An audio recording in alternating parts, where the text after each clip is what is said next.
Ano yung mga script na dapat nating sabihin. Never say na, wala na si mama mo. Lalong magwawala yon. And then, you already told that to me. Para mo sinasabing, shut up. How many times did you ask that? Dadating ang araw, hindi na siya magsasalita. Magugulat ka kung bakit ayaw nang bumangon. Kasi araw-araw mo naman kasi sinisigawan. So, ano dapat ang mga dapat mong sabihin?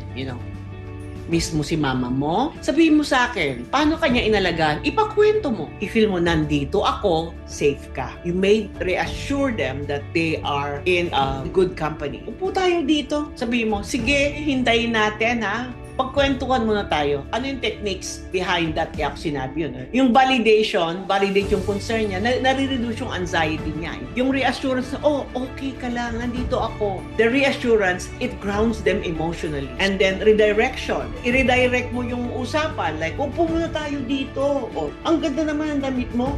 Galing ba yan sa mama mo? Tapos, yung companionship, yung upo muna tayo dito, hawak-hawak mo yung kamay niya. Alam mo yun, nakakakalma yun.